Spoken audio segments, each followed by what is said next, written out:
A gente vai começar falando um pouquinho especificamente sobre COVID e trombose, e depois eu vou fazer alguns comentários específicos sobre a paciente gestante COVID e trombose. Para começar, eu peguei esse artigo, e ele é um artigo que fala a respeito das complicações tromboembólicas, tanto venosas quanto arteriais, em pacientes com COVID lá na Itália. Tá? Então, só para relembrar aí, quais são os sintomas da doença do COVID grave. No COVID grave, a gente vai ter uma pneumonia bilateral, a gente já vai ter uma inflamação sistêmica, principalmente aí representada na alteração da ferritina, tá? O PCR não altera tanto nos pacientes com COVID, a ferritina é mais que benigna para a gente acompanhar essa piora do processo inflamatório. Nos pacientes com COVID grave, a gente vai começar a ter disfunção endotelial, depois eu vou falar mais especificamente sobre o porquê dessas disfunções endoteliais, e a gente tem uma ativação geral da cascata de coagulação. Então, essas pacientes são mais procoagulantes. A gente tem a síndrome respiratória aguda grave, que é a famosa SRAG, né, que é a piora do padrão respiratório,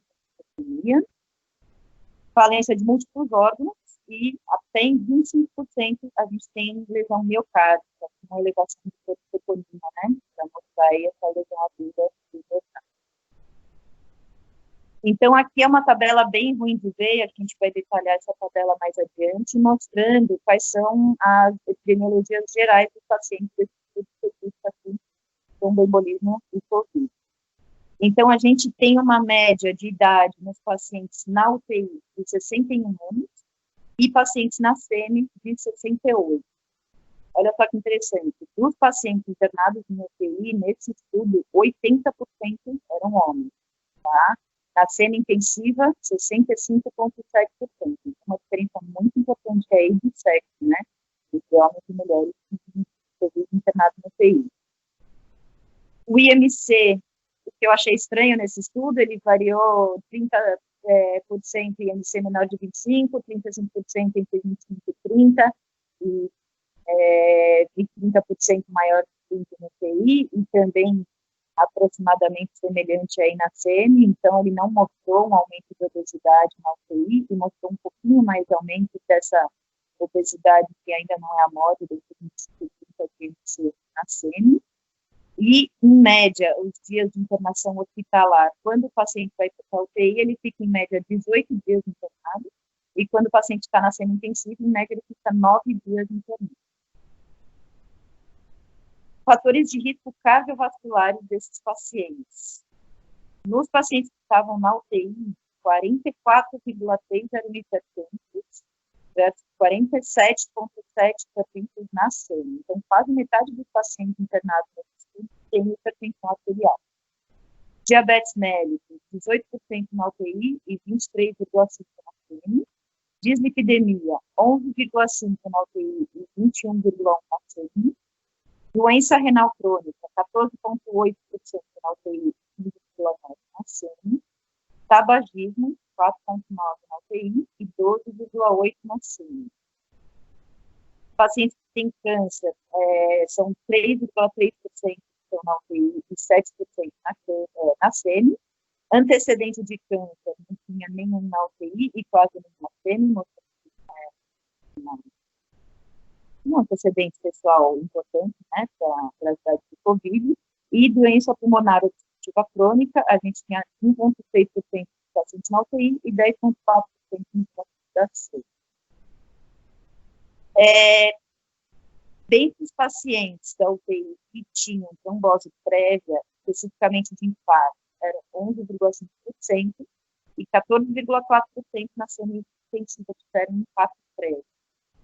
Um acidente vascular cerebral prévio, 1,6% dos pacientes da UTI tinham, versus 5,8% dos pacientes da SEMI. Aterosclerose prévia, 8,4%, 8,2% dos pacientes da UTI tinham, versus 14,7% da SEMI, e uma trombose venosa profunda, nenhum antecedente na UTI, contra 6,7% na SEMI. Sobre os usos de medicação, 25% 27% dos pacientes da UTI usavam aspirina prévia, tá? Isso não é medicação durante a internação, é uso de medicação prévia na UTI. E 24,1% usavam aspirina que estavam nascendo. Fumarina, nenhum que estava na UTI usava, versus 4,9% que estavam nascendo. Anticoagulante oral, 3,3% que estavam na UTI usavam, versus 4,3%. Inibidor da ECA, 10% que estavam na UTI usavam, versus 14,3%. Esse daqui é um gráfico bem legal que eu achei, que esse estudo, eles fizeram um comparativo do seu risco de morrer em comparação com a sua idade. Então, para você ver que entre 60, aumenta muito, né, a velocidade da curva e seu risco de morte, se você tiver o Covid. E sobre os pacientes aqui que tiveram algum evento tromboembólico nesse estudo. A gente percebe que nesse estudo, 16% dos pacientes, 16,7% dos pacientes na UTI tiveram algum evento tromboembólico com diagnóstico fechado, tá? Dentre esses eventos, 8,6% foram uma trombose venosa profunda, 4,2% foi uma embolia pulmonar, e 6,3% teve um infarto isquêmico. E 2,1% teve um AVC, tá? Na segunda coluna, são os pacientes da SEMI. Eles tiveram menos eventos tromboembólicos, então dá para perceber que foi 1/3 a menos. Aqui já conseguindo correlacionar, né, que o embolismo, ele acontece mais no paciente mais grave, que é, lógico, quanto mais grave o paciente, maior a chance dele ter alguma alteração aí na coagulação, o que vai ser responsável por embólico. Esse primeiro estudo eu queria mostrar para vocês, só para a gente ter uma ideia geral aí da epidemiologia do paciente com Covid, e focando na parte tromboembólica. Aqui são algumas recomendações da Sociedade Internacional de Coagulação sobre como que a gente deve lidar com a coagulopatia no Covid. Então, o que eles preconizam? E, idealmente, o que a gente deveria ter de exames nesse paciente com Covid que necessita de internação, já tem algum sinal de gravidade. A gente teria que dosar o tempo de protrombina, o número B, as plaquetas e os fibrinogênicos. Por quê? Porque esses 4 exames já estão comprovados e têm correlação com o prognóstico dos pacientes com Covid. Tá? Então, como que a gente deve usar esses exames?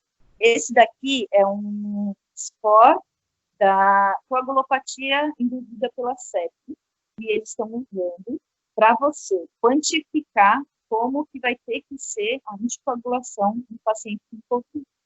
Como que a gente calcula esse score? A gente vai usar o tempo de protrombina, então usar o INR. Se o INR tiver menor do que 1,2... Essa aqui que tá mudo. Oi? Desculpa, não ouvi. Vocês estão ouvindo direitinho? Aqui tá ok. Eu estou, é só a Emiliane que não está. Ela deve estar com algum problema aí no som.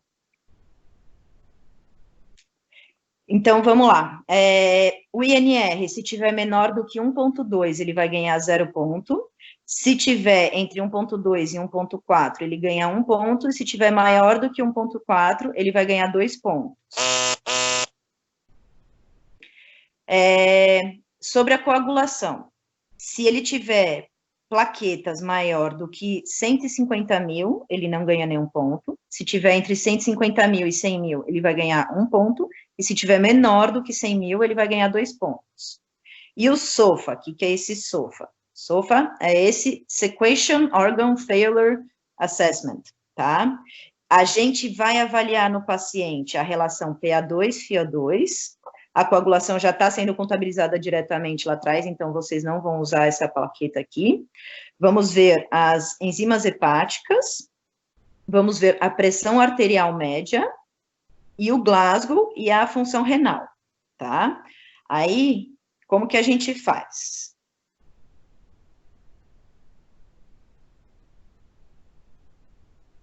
Se no SOFA esse paciente tiver 2 ou mais de algum desses itens daqui, com uma pontuação maior do que 2, ele vai ganhar aqui maior do que 2 pontos.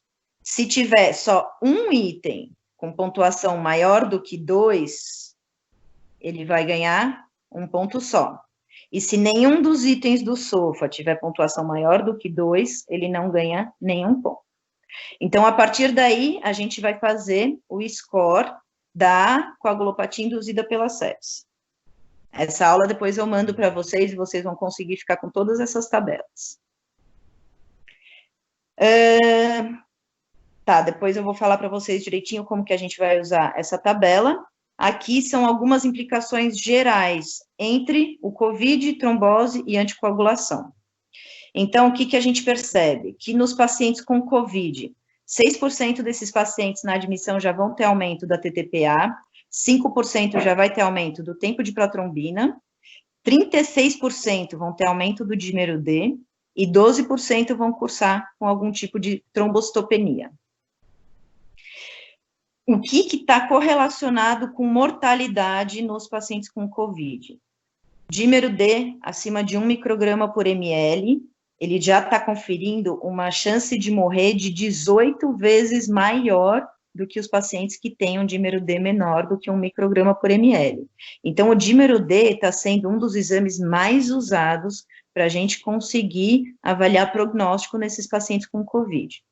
Além disso, quando a gente tem um aumento de 3 segundos no tempo de protrombina, quando a gente tem um aumento de 5 segundos no tempo do TTPA, quando a gente tem um aumento do IL-6, aumento dos marcadores inflamatórios, no caso do COVID, principalmente a ferritina, e associação de comorbidades, idade avançada, hipertensão, diabetes mellitus e doenças coronarianas. Essas são as principais comorbidades que estão correlacionadas com a mortalidade no COVID, tá? E é importante a gente perceber que essas comorbidades não são comorbidades pulmonares. Apesar do COVID matar com uma hipoxemia, a hipoxemia, a causa dela não é pulmonar, a causa dela é uma hipoxemia endotelial, e é a alteração endotelial que vai levar a uma alteração da função da troca gasosa, e com isso uma hipoxemia. Então, todas essas comorbidades, elas estão associadas à lesão endotelial. Sobre a doença vascular disseminada, a gente percebe-se que 60% dos óbitos com COVID vão ter diminuição do fibrinogênio, aumento do dímero D e aumento do tempo de protrombina. Em média, a doença intravascular disseminada acontece 10 dias depois do início da hospitalização, tá? E a gente, em média, tem indicação de hospitalização entre 5 a 7 dias do início dos sintomas, tá? Então, de 15 a 17 dias após o início dos sintomas e aproximadamente 10 dias depois de hospitalizar esses pacientes. E essas mesmas alterações, elas ocorrem só em 1% dos sobreviventes com COVID. Então, dá para perceber que quando essas coisas acontecem, isso está muito correlacionado com a gravidade do caso, tá? A gente tem uma alta especificidade sobre esses exames. Na coagulopatia induzida pela sepse, nos pacientes que tinham aquele score da coagulopatia induzida pela sepse maior do que 2, se eu não me engano, depois a gente verifica. Nesses pacientes, quando foram tratados adequadamente com a heparina, eles tiveram uma redução importante da mortalidade. Nos pacientes que tiveram coagulopatia induzida pela sepse e não trataram com heparina, esses morreram 64,2%. E nos pacientes que foi tratado com heparina adequadamente, morreram só 40%, só não, né, tudo isso, mas em comparação a 64%, é uma redução importante da mortalidade. E qual que é a relação entre a sepse, a coagulação e a inflamação? A gente tem nos micro-organismos invasores, tanto vírus, quanto bactérias, quanto fungos, os polifosfatos, tá? Esses polifosfatos, eles vão ativar diretamente plaquetas, mastócitos e fator 12. Com isso, você vai ter toda uma ativação da cascata de coagulação e dos fatores pró-coagulantes, aumentando assim a função pró-coagulante sistêmica. Além disso, existe uma ativação direta dos micro-organismos invasores no nosso sistema de complementos, do nosso sistema imunológico. E o aumento da função dos complementos também vai ativar especificamente toda a cascata de coagulação, tá? Quando a gente tem micro-organismos acelulares, que são principalmente os vírus, né? As histonas do DNA desses vírus, eles vão estimular diretamente a nossa cascata protrombótica através das NETs, que são pequenos neutrophils extracellular traps, são coisinhas ali que estimulam diretamente a nossa cascata de coagulação. E, além disso, as citocinas inflamatórias, elas vão ativar as células vasculares e endoteliais. E aí, a ativação endotelial vai aumentar a chance de você ter lesão endotelial. E, com isso, você aumenta, quando você tem lesão endotelial, você vai aumentar todas as propriedades protrombóticas locais, né? Então, todas essas alterações durante a sepse, elas são as alterações também responsáveis pela coagulopatia induzida pela sepse. E no COVID? No COVID, além de tudo isso que a gente acabou de falar, você tem um tropismo do vírus pelas células endoteliais. As células endoteliais, elas têm os receptores da angiotensina, da enzima conversora de angiotensina 2, e existe uma infecção viral diretamente nessas células. Pacientes com COVID, a gente não faz autópsia, né, porque você tem o risco de contágio dos médicos que fazem autópsia. Então, o que eles estão fazendo? Eles estão fazendo microautópsias, eles estão fazendo punções grossas, né, então você tira fragmentos de órgãos e você olha no microscópio para ver como que estão as alterações desses órgãos. E o que eles estão vendo? Que existe replicação viral dentro das células endoteliais. A replicação viral, ela faz com que essas células endoteliais exponham receptores para atrair células de defesa, tanto mono quanto polimorfonucleadas, e percebe-se a presença dessas células inflamatórias no meio ali do endotélio. Então, isso, associado à apoptose endotelial, que é induzida também pela infecção viral, vão ter efeitos protrombóticos microvasculares, tá? Então, a lesão endotelial, ela vai quebrar aquele estado antitrombótico local, por todas essas alterações que eu acabei de falar, e uma outra coisa importante da gente perceber é que no COVID, os pacientes que fazem essa coagulopatia intravascular disseminada, eles não apresentam complicações de hemorragia por consumo. Então, isso é uma coisa importante para até liberar a nossa mão aí de anticoagular esses pacientes, porque apresenta-se um risco relativamente baixo aí da gente ter complicações hemorrágicas quando a gente anticoagula pacientes com COVID. E como que vai ser o manejo da nossa anticoagulação? Então, a primeira coisa que a gente tem que fazer é avaliar o prognóstico na internação hospitalar, idealmente colhendo dímero D, um coagulograma completo com tempo de protrombina e o TTPA, avaliar o fibrinogênio e a quantidade de plaquetas. Então, aumento do dímero D acima de 1 micrograma, ou pelo menos de 4 a 6 vezes aumentado os valores de referência, né, do exame que você tem no seu hospital, o aumento do tempo de protrombina, do TTPA, uma queda do fibrinogênio, uma queda das contagens de plaqueta, vão demonstrar uma alteração aí de prognóstico. E aí a gente tem que ficar mais atento com esses pacientes que provavelmente vão ser os que vão piorar mais. Então, mais uma vez, vou estar repetindo, né, o dímero D e a queda do fibrinogênio costumam acontecer de 7 a 11 dias após o início dos sintomas, ou de 4 a 10 dias após o início da hospitalização. Profilaxia. Todos os pacientes internados com COVID devem receber profilaxia, dose profilática de Clexane. Quanto que é a dose profilática de Clexane nesses pacientes que não estão graves? meio miligrama por quilo, tá? Qual que é a contraindicação para a gente não dar esse Clexane? Se tiver uma plaqueta menor do que 25 mil, ou se tiver alguma alteração de função renal.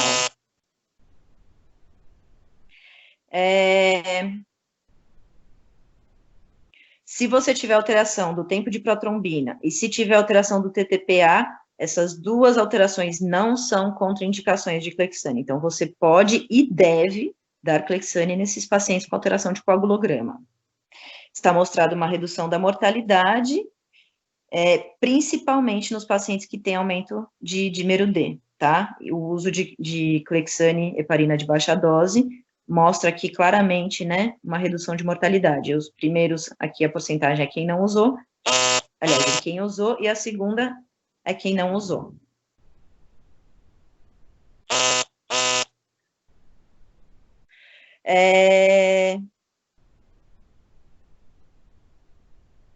Vamos comparar, então, qual que é a prevalência de TVP num paciente que está internado numa UTI com COVID e num paciente que está internado numa UTI por qualquer outra doença.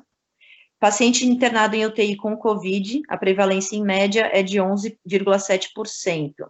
E não COVID, em média, de 2% que complicam com TVP. Então, a gente consegue perceber 5 vezes mais complicação de TVP quando o paciente tem COVID e está internado na UTI. De embolia pulmonar, é de 20% nos pacientes que têm COVID versus 6% nos pacientes que não têm COVID. Então, existe um aumento aí bem importante também. Por isso, existe aí o questionamento se não vale a pena começar a fazer uma dose intermediária profilática de heparina, 0,5 miligrama por quilo, de 12 em 12 horas. E em quais pacientes que a gente pensaria em fazer essa dose profilática intermediária? Então, aqui, dose comum. Pacientes que estejam bem, estejam com sinais de gravidade, mas que não tem absolutamente nenhum fator de risco para tromboembolia, tá? E que estejam sem precisar de ventilação mecânica e sem nenhum cuidado a mais. Pacientes em ventilação mecânica, só pelo fato de estar em ventilação mecânica, já tem a indicação dessa dose profilática aí mais aumentada de Clexane, tá? E quando que a gente vai dar a dose terapêutica mesmo? Quando a gente tiver uma confirmação de TVP ou quando já tiver uma presunção de embolia pulmonar, tá? E pacientes que estão fazendo síndrome respiratória aguda grave, também já vale a pena aumentar a dose do Clexane. O que são esses? São os pacientes que estão começando a piorar a sua função respiratória e você não tem outros parâmetros que justifiquem essa piora, tá? Então, nesses pacientes que estão piorando a função respiratória, já vale a pena fazer essa dose profilática reforçada de 0,5 miligrama de 12 em 12 horas do Clexane. E quando que a gente tem que investigar uma trombose? Quando o paciente tem algum sintoma de TVP, então tem que examinar a panturrilha desses pacientes, se tiver uma panturrilha mais empachada, pedir um ultrassom com Doppler para a gente excluir alguma trombose venosa profunda. Suspeitas de eventos cardiovasculares, então suspeita de infarto, suspeita de AVC, se você tiver acesso à troponina, fazer uma troponina aí se o paciente tem alguma alteração cardíaca, para ver se tem algum risco de infarto, ou com diminuição, queda do status neurológico, né, para a gente pensar no AVC, algum sinal localizatório, está indicada a investigação de trombose. Ou quando você tem uma piora da função respiratória sem causa aparente, uma piora da relação da PO2 versus PO2, ou também um aumento rápido do dímero D. Quando que a gente tem indicação de anticoagulação plena? A anticoagulação plena vai ser se você tiver uma TVP atual ou prévia, tá? Então, TVP prévia já tem indicação de anticoagulação plena nos pacientes com COVID. Se o paciente tem uma fibrilação arterial, se ele tem uma válvula cardíaca mecânica, ou se ele tem uma embolia pulmonar presumida. O que é essa embolia pulmonar presumida? É uma descompensação respiratória aguda, Se ela tiver um aumento da pressão das câmaras direitas cardíacas ao ecocardiograma, então, se a gente tiver acesso ao ecocardiograma, seria um exame importante diante desses pacientes que estão piorando a parte respiratória, e se ela tiver um TVP ao Doppler dos membros inferiores.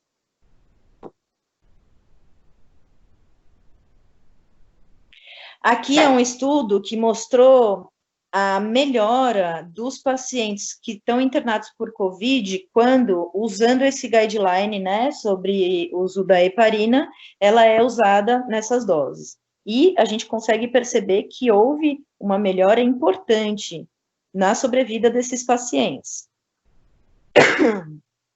Esse primeiro gráfico. Só ler aqui direito. Tá, aqui está sem a tradução, mas esse primeiro gráfico aqui, o A, são dos pacientes que estão internados por COVID geral, tá, tanto SEMI quanto UTI, e no B, são os pacientes que estão sob ventilação mecânica. Então, a gente consegue perceber, em azul, são os pacientes que receberam anticoagulação, e em vermelho são os pacientes que não receberam nenhuma anticoagulação. Então, a gente consegue perceber uma diferença importante, tá, principalmente nos pacientes graves, que tem indicação de ventilação mecânica, na sobrevida, quando usada a heparina para anticoagulação, segundo esses guidelines que eu acabei de falar para vocês. E o COVID e a gravidez, né, e a trombose. Então, primeiro, eu quero falar com vocês a respeito do manejo da trombose venosa profunda e embolia pulmonar na gravidez. Vamos lembrar aqui da tríade de Virchow, né, que são as alterações que a gente tem que ter, que vão aumentar o nosso estado de coagulabilidade e aumentar a chance da gente ter um evento tromboembólico. E que na gravidez a gente tem uma alteração dessas três aí. Na estase, o que é a estase? A estase é o sangue parado dentro do vaso. O que mexe com a estase vascular na gravidez? Estrogênio, tá? O estrogênio vai diminuir o tônus vasomotor e com isso, diminuindo o tônus vasomotor, você vai ter uma redução do retorno venoso, porque se esses vasos estão mais relaxados, tem menos tônus, você volta menos, né? Porque você lembra que na veia você não tem nenhuma musculatura na parede, e você só consegue ter um retorno venoso quando você tem um tônus bom associado à contração da musculatura esquelética. Além da alteração hormonal, no terceiro trimestre, principalmente, o útero gravídico que cresce, ele começa a comprimir as artérias ilíacas. E aí a artéria ilíaca direita comprime principalmente as veias ilíacas esquerdas que passam atrás dela. E com isso, você piora a estase venosa, porque você está dificultando o retorno venoso, aumentando aí a chance de ter algum evento tromboembólico. Lesão endotelial, ela acontece principalmente na hora do parto, porque você tem lesão, muita lesão endotelial dentro daquele útero. Quando você retira a placenta, você aumenta a trombomodulina e com isso você tem um estímulo direto de todo o aumento da cascata de coagulação. E a gente tem o estado de hipercoagulabilidade na gravidez. A gente tem aumento de fatores protrombóticos e diminuição de fatores antitrombóticos. Por quê? Porque a grávida tem que se preparar para o parto. Ela vai ter uma hemorragia muito grande nesse final da gravidez, então o corpo, ele já vai mudando toda a nossa cascata de coagulação para a gente ter uma capacidade melhor de conter essa hemorragia no momento que for necessário. E quais são essas alterações que a gente tem nos fatores de coagulação? A gente vai ter um aumento de fibrinogênio, do fator 7, do fator 8, do fator 10. Vamos ter uma diminuição do fator 11 e do fator 13. Vamos ter uma diminuição tanto da proteína C quanto da proteína S, que são duas proteínas antitrombóticas. Então, como elas diminuem e elas são antitrombóticas, a gente aumenta a nossa capacidade de coagulação. E, além disso, a gente tem alterações aí no nosso sistema fibrinolítico, com aumento do PAI-1 e do PAI-2. E aumento do dímero D. Por isso que na grávida, o dímero D, a gente tem dificuldades ainda, né, de ter uma correlação tão fidedigna com o número do dímero D, Mas, se você conseguir colher um dímero D na internação e for avaliando a curva, a elevação desse dímero D também traz aí informações muito importantes para a gente avaliar o prognóstico dessa gestante. Então, as alterações pró-coagulantes são essas que eu acabei de falar com vocês, né? A alteração do fator de von Willebrand, e principalmente aumenta no terceiro trimestre, a alteração do fibrinogênio, do fator 8, o 7 e o 10. As alterações anticoagulantes da proteína C, a gente tem uma redução em 38% das gestantes no terceiro trimestre, tá? Da proteína S, a gente sabe que só volta ao normal 8 semanas depois do parto. Então, o puerpério mantém aí uma fase, inclusive, mais ainda importante de aumento de coagulação nessas pacientes. E as alterações do sistema fibrinolítico, que eu já comentei com vocês.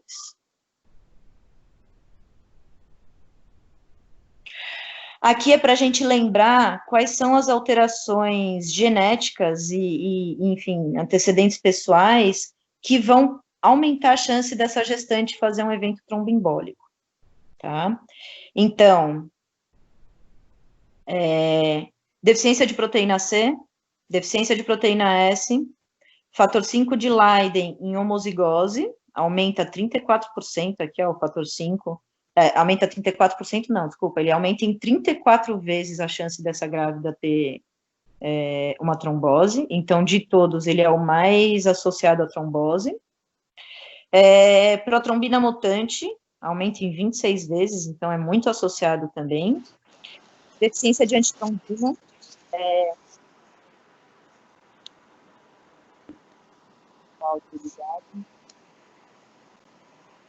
consegue ligar o áudio? Acabou de tentar, ligou o áudio. Obrigada. E anemia falciforme também tem aí uma correlação com o aumento de trombose na gravidez. Dos antecedentes de fatores de risco, se ela tem uma trombose prévia, ela tem 25 vezes mais chance de ter uma trombose nessa gravidez, então, se você consegue perguntar para a paciente, é uma informação muito importante aí da gente ter de histórico. A síndrome do anticorpo antifosfolipídio, o tabagismo, doenças cardíacas, lúpus e antecedente de pré-eclâmpsia ou hipertensão gestacional. Sobre esse ponto, você vê aqui que o odds ratio é 0,9, então acaba que não chega a mudar tanto o risco aí protrombótico dessas pacientes, a pré-eclâmpsia e hipertensão gestacional.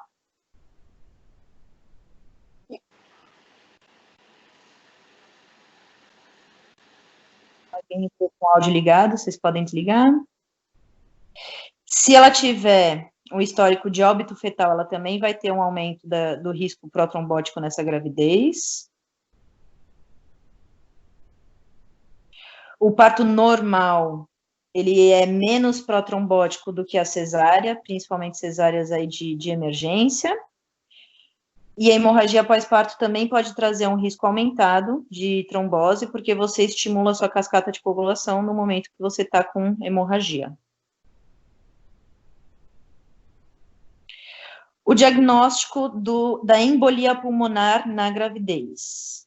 Existe segurança fetal para fazer tanto a angiotomografia pulmonar quanto a cintilografia, tá? Então, se vocês tiverem esses exames, deve-se sim realizar esses exames para investigar embolia pulmonar em gestante.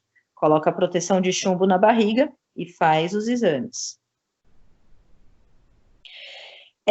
Principalmente se você tiver uma probabilidade pré-teste maior do que 6, de acordo aqui com esse score que a gente vai ter. Então, o que é esse score? Uma evidência clínica de TVP, de trombose venosa profunda.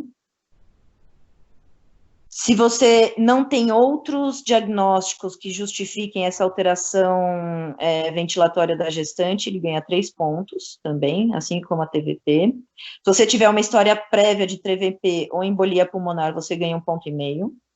Se você tiver imobilização ou cirurgia nas últimas 4 semanas, ganha mais 1,5 ponto. Se tiver câncer, alguma doença maligna, ganha 1 ponto. Se tiver taquicárdica, ganha 1,5 ponto, e se tiver com hemoptise, ganha 1 ponto. Fazendo esse score, tem 6 pontos. se fazendo esse score tem 6 pontos ou mais, você está autorizado a fazer os testes diagnósticos, né, ou a cintilografia ou a tomografia, para investigar a embolia pulmonar. E o tratamento? Como que a gente vai fazer o tratamento dessas pacientes? Clexane é o melhor de todos, por quê? Porque ele não cruza a placenta, ele não tem hemorragia fetal e não tem teratogenicidade. Então, normalmente, a maioria dos pacientes a gente vai indicar Clexane. Pode também dar na amamentação, por quê? Porque apesar de ter sido detectado o Clexane em baixas doses no leite materno, ele tem muito pouca biodisponibilidade oral, então não foi visto nenhum efeito anticoagulante nesses RNs amamentando. Então, pode e deve, sim, utilizar a Clexane durante a amamentação. A heparina não fracionada também não cruza a placenta, também não tem secreção, essa não tem secreção no leite materno, e pode-se usar nos pacientes que têm insuficiência renal.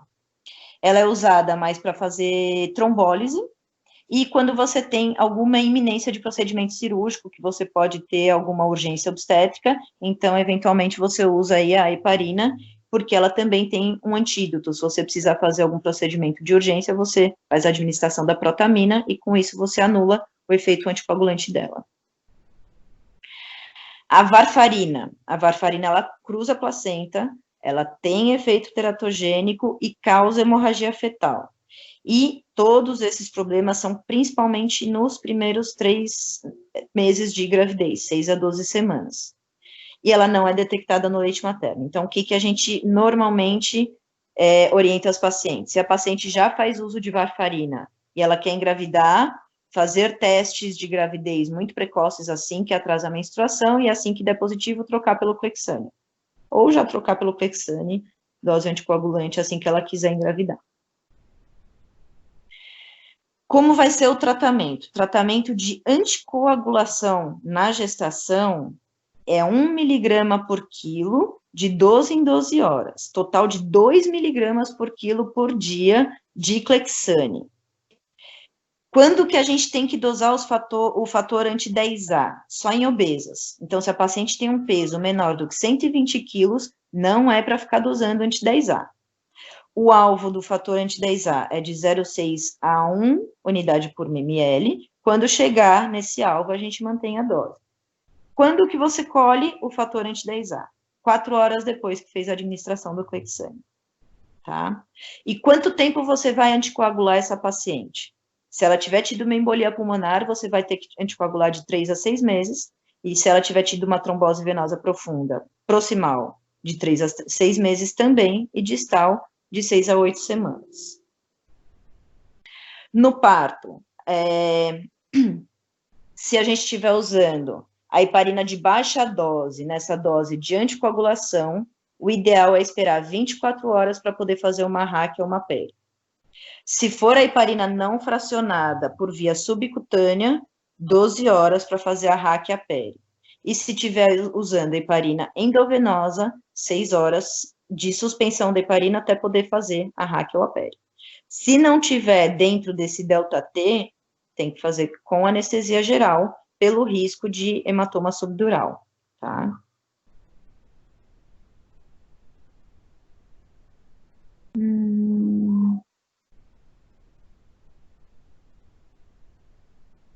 Aqui é uma tabelinha para vocês saberem exatamente a infusão aqui da heparina endovenosa, né, as doses corretas, quantas unidades, como que a gente faz para checar o TPA. Aí depois eu mando para vocês as aulas, vocês vão ter aqui fácil as doses.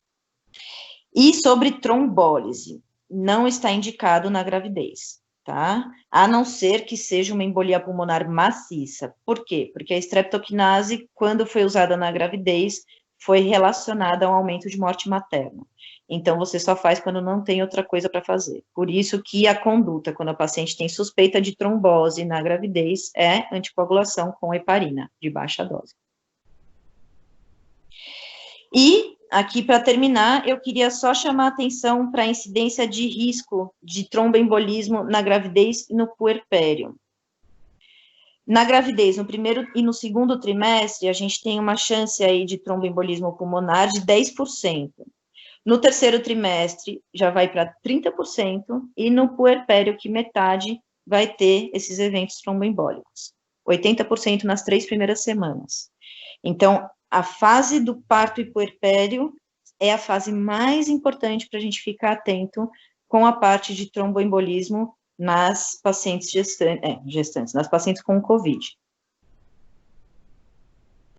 E aqui foi o resultado aqui desse estudo da distribuição de tromboembolismo pulmonar nessas pacientes gestantes e pós-parto. E olha o aumento brutal que a gente tem desses eventos tromboembólicos no pós-parto, tá? A gente tem um aumento de 50 vezes mais, eu acho que depois eu coloquei isso aqui, nessa fase aí do pós-parto imediato, tá? 6 semanas pós-parto é a hora que a gente tem que ficar muito atenta nessas pacientes com Covid, e se elas começarem a ter alguma piora da sua em trombose. Onde que as pacientes vão ter trombose? Na gravidez, principalmente na perna esquerda, por conta daquela alteração que eu comentei com vocês, que a artéria ilíaca comprime os vasos ilíacos, tá? As veias ilíacas. Então, na perna esquerda, elas vão ter 85% de trombose. E vão ter 72% de trombose proximal, na veia iliofemoral, tá certo? Então, a palpação da perna completa dessa grávida é muito importante, não só palpar a panturrilha, como palpar a coxa também. E se começar a perceber que está uma palpação mais endurecida, uma área mais endurecida, pensar em trombose e pedir um Doppler de membros inferiores para ela, para excluir aí uma trombose local. E aí, aqui que eu tinha falado para vocês, na gestação, você tem um risco 5 vezes maior do que não grávidas de ter uma trombose, e no puerpério, 50 vezes esse risco aumenta. Fatores de risco para trombose: cesárea de urgência, hemorragia pós-parto, obesidade, pré-eclâmpsia, restrição de crescimento fetal e infecção. Então, vamos correlacionar esses fatores de risco com o COVID. Cesárea de urgência. Infelizmente, a gente acaba indicando a cesárea por piora ou materna ou fetal. Então, nessa paciente que já está crítica com COVID, fazendo uma cesárea de urgência, aumenta mais ainda a chance dela ter um evento tromboembólico. Se ela estiver tendo alguma hemorragia pós-parto, é complicado, mas eventualmente pensar aí em alguma coisa de evento tromboembólico, fazer uma investigação geral e avaliar se há necessidade de anticoagular e controlar essa hemorragia, eventualmente até, se não conseguir controlar adequadamente, pensar em alguma resolução cirúrgica. Obesidade, que está muito correlacionada com o COVID, né, é uma das comorbidades mais associadas com a piora da gravidade aí do COVID.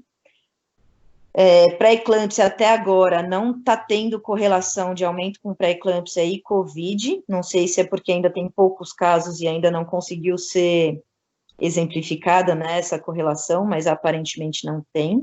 Restrição de crescimento fetal é uma coisa que está acontecendo nos pacientes com COVID, as pacientes com COVID estão sim tendo piora do crescimento fetal durante essa época de infecção, 10% delas, tá? Então, mostrando aí essa correlação do COVID com a trombose. Infecção pós-parto, elas já estão infectadas, né? Provavelmente até com infecções bacterianas aí associadas. Então, são pacientes de altíssimo risco para trombose. Algumas considerações gerais que eu gostaria de fazer nessa aula. Então, a gente viu, né? Deixa eu só voltar aqui. Como é que eu saio? Eu quero voltar essa tabelinha aqui, que eu acho que é a tabela mais importante da gente gravar.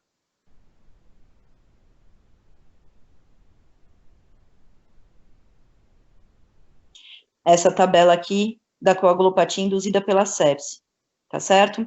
Então, essa tabela é uma das mais importantes para a gente gravar na aula de hoje. E se o paciente tiver um score de 4 ou mais, pensar em anticoagular esse paciente. Se não for anticoagular pleno, pelo menos dá aquela dose reforçada de 0,5 miligrama de 12 em 12 horas de Clexane para esses pacientes, tá? Quando que a gente tem que pensar em fazer isso?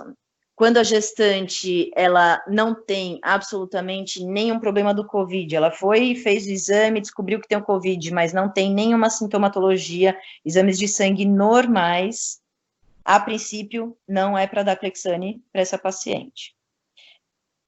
Calma aí aqui, deixa eu colocar no modo apresentação que ele não... se a gestante tiver critério de internação, já tem que usar o Clexane profilático e já perguntar para essa paciente ativamente se ela tem alguma comorbidade, se ela tem algum fator de risco, se ela já teve trombose, se ela já teve restrição de crescimento fetal em outra gravidez, oligoâmnio, pré-eclâmpsia grave, principalmente aquelas pré-eclâmpsias que se apresentam com menos de 36, 34 semanas. Se ela tiver algum fator desses de risco, já pensar em fazer uma dose mais otimizada de Clexane com 0,5 miligrama de 12 em 12 horas.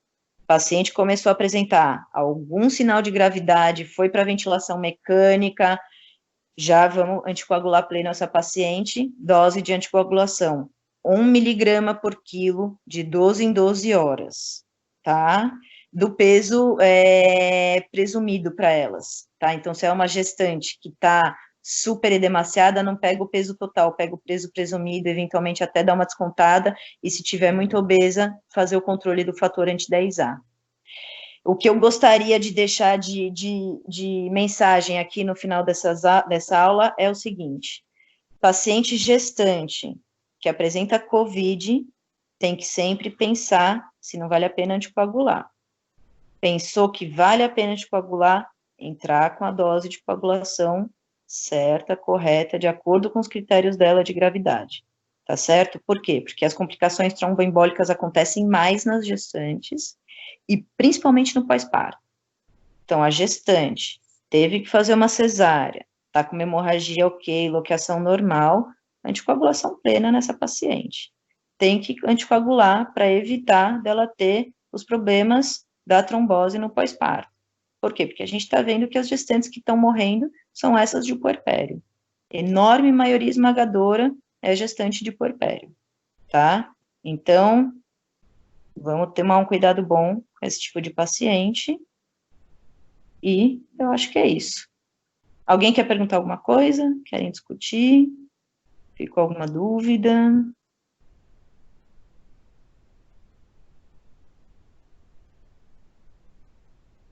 Então, é isso. Não sei se a aula ficou muito pesada, se ficou muito confusa, espero que vocês tenham aproveitado. E se tiver alguma dúvida depois, podem me mandar pelo WhatsApp, por algum outro meio de comunicação, para a gente poder conversar melhor sobre o tema. Tá bom? Obrigada a todos e até semana que vem.